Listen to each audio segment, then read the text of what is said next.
Hey everyone, I'm Matt with Ozark Overland Adventures, and in this video we're going to talk about everything that is wrong with owning a Jeep. Now, we own 3 Jeeps, 2 Gladiators, and a Wrangler, and we've owned other Jeeps for a long time now.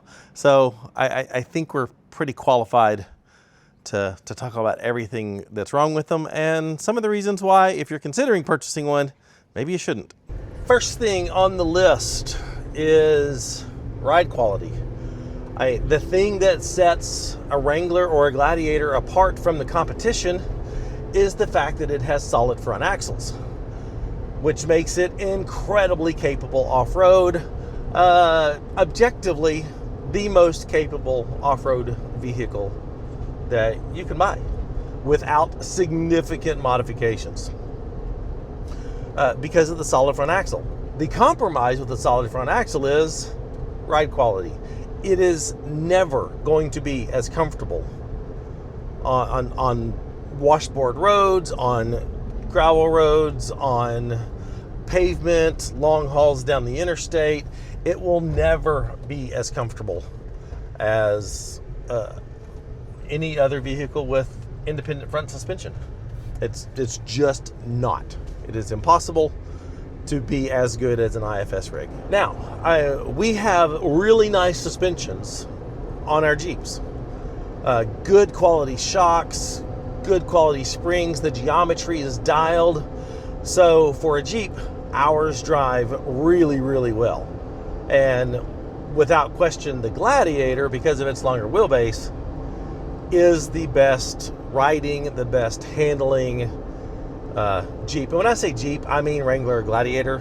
I'm not talking Wagoneer or Compass or Grand Cherokee or Cherokee. I'm not talking about any of those. I'm talking about Wranglers and Gladiators.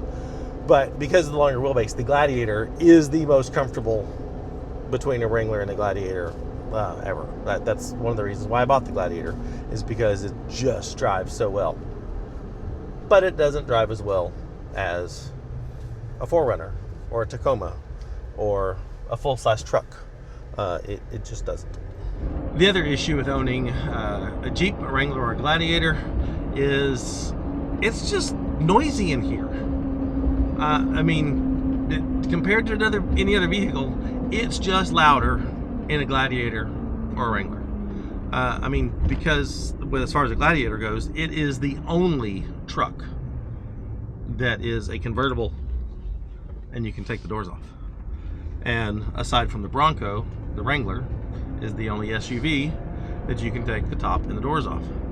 And so because of that, because of those features, it's just inherently going to be louder in here. People complain about not being able to talk on the phone when they're going down the interstate. It is what it is, but that's the compromise you make when you have a convertible and you can take the doors off. Right now, using my decibel meter, getting 68, 69 decibels just driving down the road. Currently taking a 2021 Tacoma for a spin, just to see the noise difference. 60 decibels in the Tacoma.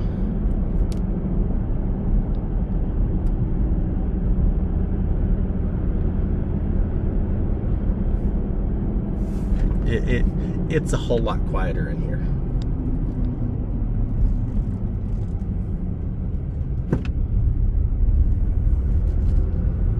It's also a lot smoother, a lot more comfortable. Now, another issue with the Jeep platform is the gas mileage just sucks, especially when you modify it. When you lift it and you put bigger tires on it, even when you re-gear, the gas mileage is just gonna suck. I just got back from Moab, averaged 12.7 was my ending average miles per gallon. And the sad thing is, that's really good.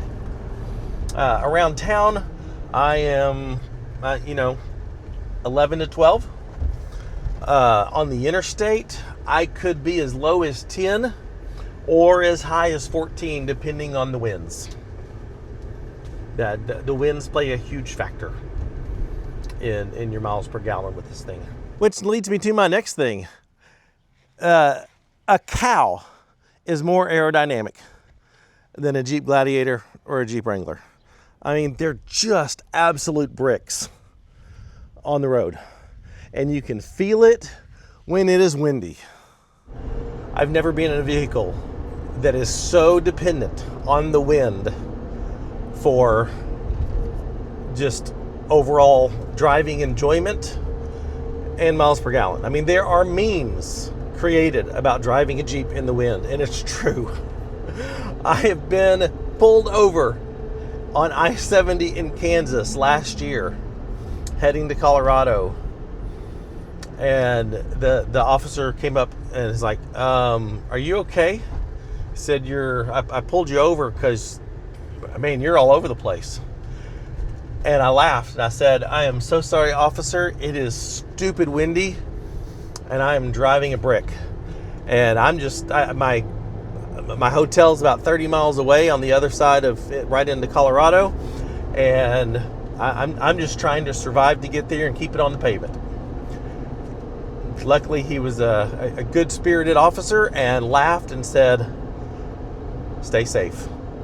And so, yeah, I've been pulled over because it's windy. It's a thing. So just know that.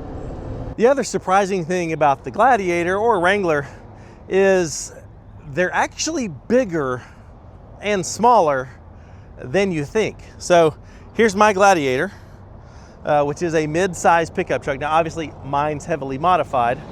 And here is a Ram 2500 diesel.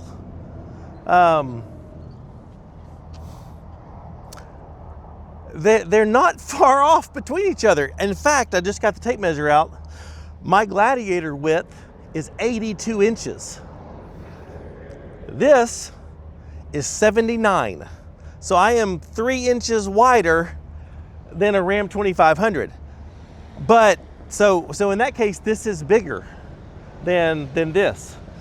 But the difference is my width is here at the tires, whereas the Ram is here at the fenders and the body.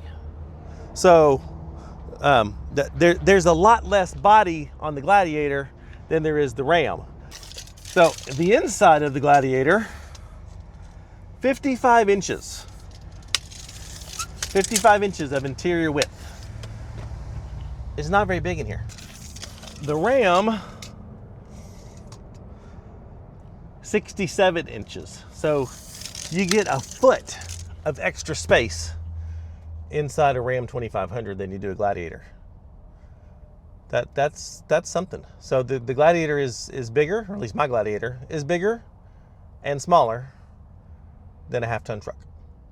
Another key area, especially if you're building out an Overland rig, that I mean, really, honestly, any mid-size truck or SUV has struggles here, is they just lack payload capacity.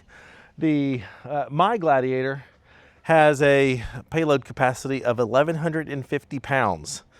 My wife's Wrangler, 850 pounds. It does not take long with, I mean, that's including the driver and potential passenger. So it does not take long to exceed that. Like, it is super easy to exceed that, especially when, you know, you add on bigger tires and aftermarket suspension, rack, tent, boom, it's gone. Put me in there and I'm over that.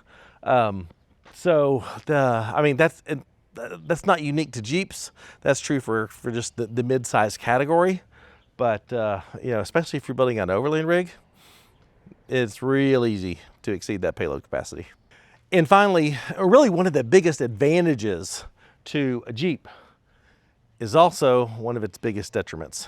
And that is the overwhelming amount of aftermarket support for these things. There is no other off-road vehicle on the market that has as much aftermarket support as a Wrangler or a Gladiator. It is overwhelming.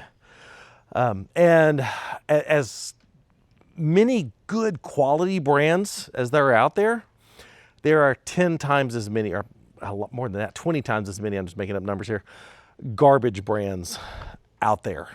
And sadly, one of the biggest issues that I see people complaining about, you know, on the forums, on Facebook groups, that sort of thing, is issues that they're having because they just selected poor aftermarket products. I mean, you can buy accessories for these off Temu, and clearly some people do. And I'm not just talking about the cheap little plastic cosmetic stuff that people put on these things. You can get bumpers, sliders or steps, bed racks. I mean, stuff that should be critical components in an off-road rig. You can get, there's just lots of garbage products out there.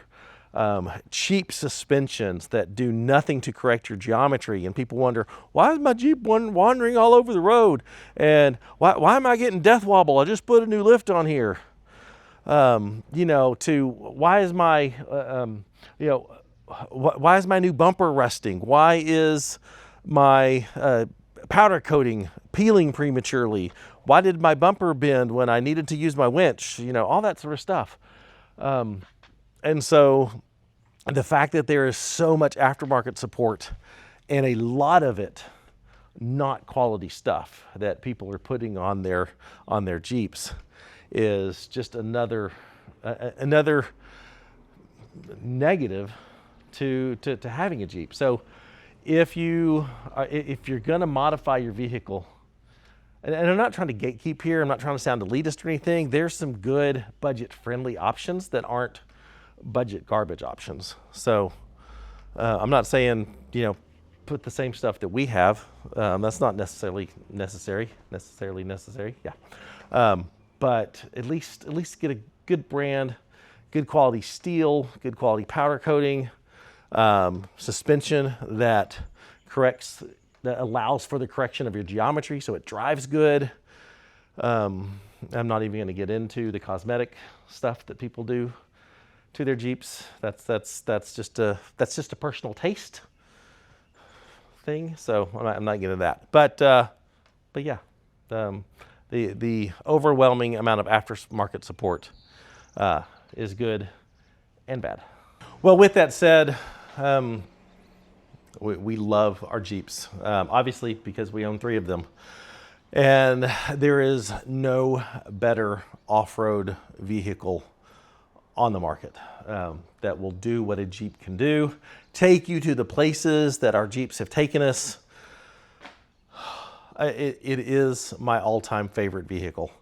But if you're going to own a Jeep, just be aware of the things, of the compromises that you're going to make in owning one of these things, because for all the negatives, the positives far outweigh them. The ability to easily modify them, to take on more hardcore trails, the ability to outfit them for extended travel and overlanding. Considering it's a solid axle vehicle, I think they are.